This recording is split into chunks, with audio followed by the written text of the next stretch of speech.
Zee 24 तास एक पाऊल पुढे।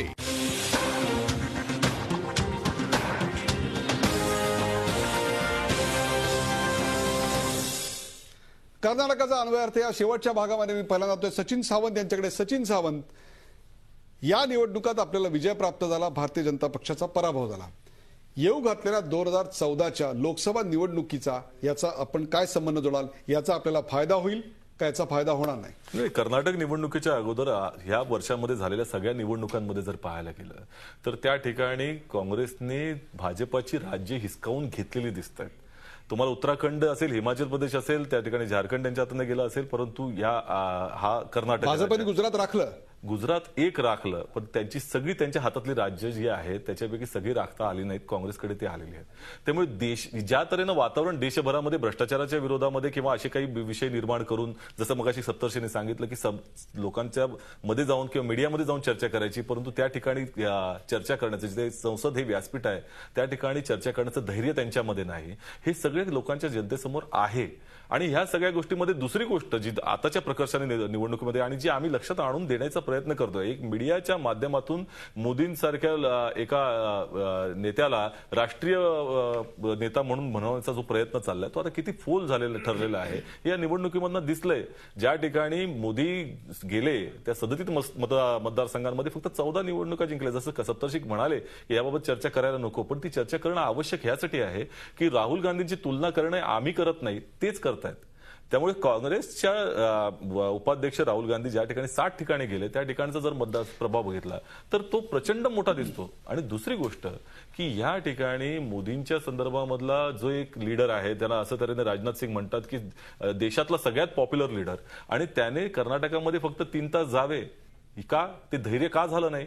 आणि तुमचा हा पॉप्युलर लीडरचा जो असा फुगा कसा फुटतो हे समोर लोकांसमोर येतंय। आणि त्या दृष्टिकोनातून जर पाहायला गेलं तर त्या जितके मोदी जास्त तऱ्हेने बोलत चाललेले आहेत तितकं त्यांचा खोटारडेपणा लोकांच्या लक्षात येऊ लागलेला आहे। आजच्या पार्लमेंटरी बैठकीमध्ये जाण्याचं धैर्य त्यांच्याकडे नव्हतं म्हणून ते गेलेले नाहीत, कारण लोकांना पराभव पचवता येतं हे त्यांना माहिती नाही कशा तऱ्हेनं ते दाखवणं, त्यासाठी फार मोठं धैर्य लागतं, ते लीडरशिप लागते जी राहुल गांधींमध्ये। मला तुम्ही एका वाक्यात सांगा की या निवडणुकीचा ही फक्त निवडणूक आपण ठेवली, बाकीच्या 3 निवडणुका खूप आधी झालेल्या होत्या, या निवडणुकीनंतर 10 ते 12 महिन्यामध्ये लोकसभेच्या निवडणुका आहेत। पुढच्या 13 मेला केंद्र सरकार स्थापन झालेलं असेल, केंद्रामध्ये ज्या कोणा पक्षाचं ज्या कोणा आघाडीचं असेल, या निवडणुकीचा फायदा काँग्रेसला होईल असं वाटतंय? निश्चितच आज एक लक्षात घेतलं पाहिजे की जेवढा जो पॉझिटिव्ह मोमेंटम आहे एक ह्या तऱ्हेनं की जे तऱ्हेनं देशामध्ये वातावरण निर्मिती करण्याचा प्रयत्न चाललाय, सत्य हे कधी दडलं जात नाही। आज जर काँग्रेसचं गव्हर्नमेंट युपीए गव्हर्नमेंटवरती तुम्ही जर भ्रष्टाचाराचे आरोप करत असाल, एनडीएच्या सरकारमध्ये 100 पटीने त्याच्यामध्ये भ्रष्टाचार होता, परंतु ह्या काळामध्ये कारवाई झालेली लोकांवर दिसते। भ्रष्टाचाराला सहन न करण्याची जी प्रक्रिया आहे ती या काळात सोनिया गांधीच्या नेतृत्वाखाली दिसते आणि हे जनतेसमोर जाणार आहे। प्रकारे या कर्नाटकी निवडणुकांचा काँग्रेसला फायदा होईल असा दावा सचिन सावंत करतायत।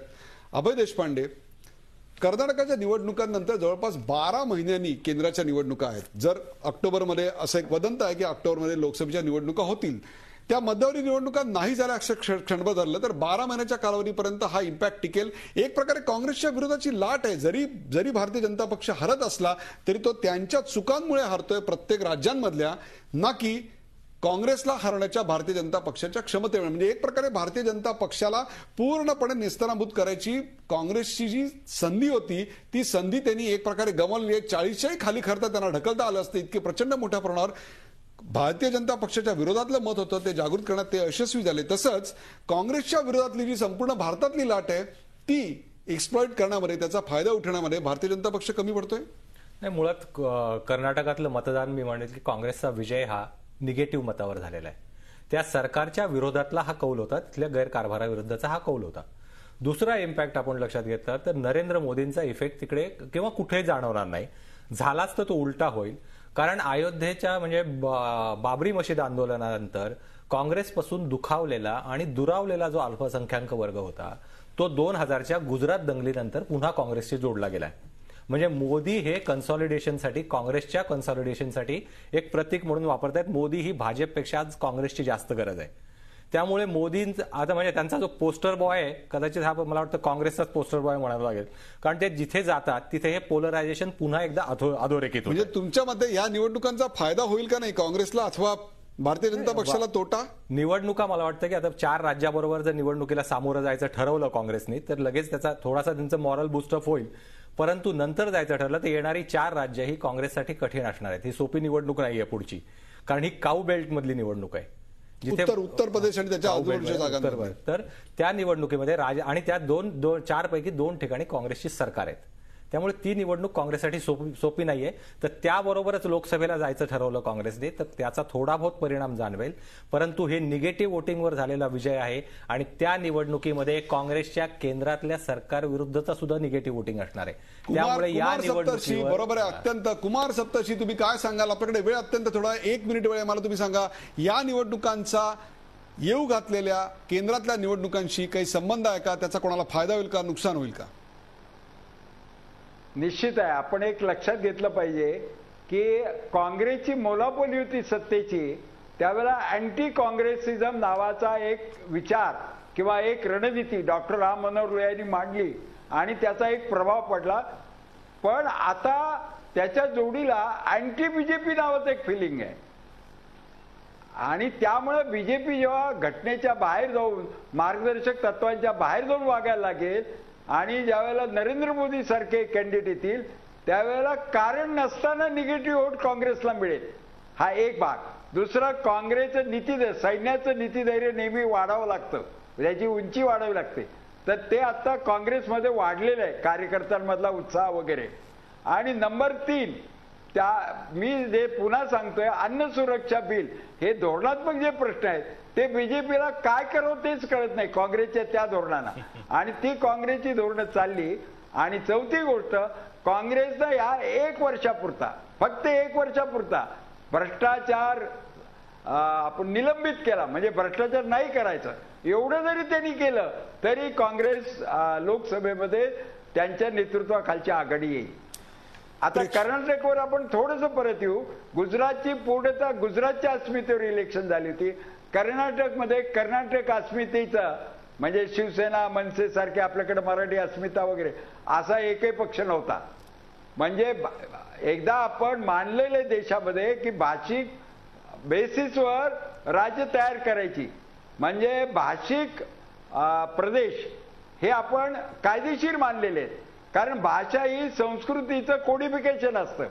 हे सगळं मान्य केल्यावर आता मध्ये धार्मिक अस्मिता, अमुक अस्मिता, हे सगळं भेदाभेद निर्माण करणाऱ्या गोष्टी. जर कर्नाटकमध्ये एकीकरण समितीचे लोक सांगतात आमच्या भाषेवर त्यांची अस्मिता फूट पाडते, तर मग ती देशामध्ये का नाही पाडणार? फूट पाडण्याचे फोर्सेस काही मूलभूत प्रश्न काय कामाला आले? कुमार सप्तर्षी यांनी या निवडणुकीच्या निमित्तानं आले काही मूलभूत प्रश्न निर्माण केलेत. कदाचित येऊ घातलेल्या निवडणुकांमध्ये सुद्धा याची उत्तर आपल्याला शोधावी लागतील. कार्यक्रमाची वेळ संपलेली आहे. आपण पाहूया जनतेचा कौल काय आहे. आजचा प्रश्न होता 2014च्या निवडणुकीवर या कर्नाटकाच्या निकालाचा काही परिणाम लागणार आहे का? कर्नाटकातील विजयाचा काँग्रेसला फायदा होईल का? काँग्रेस या ठिकाणी प्रचंड मोठ्या मताने विजयी झालेले आहेत.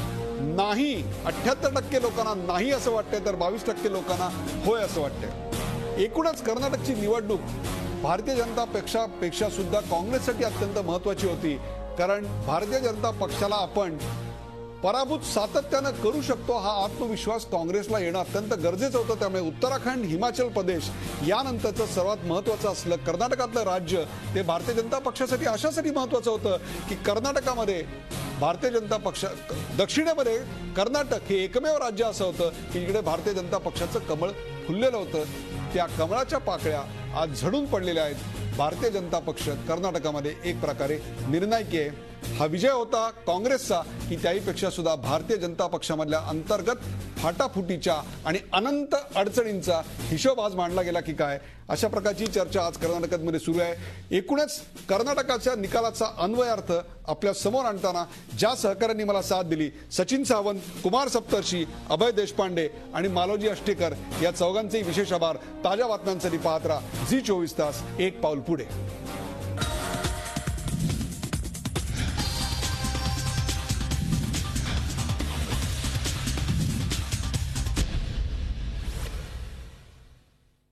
झी24 तास, एक पाऊल पुढे.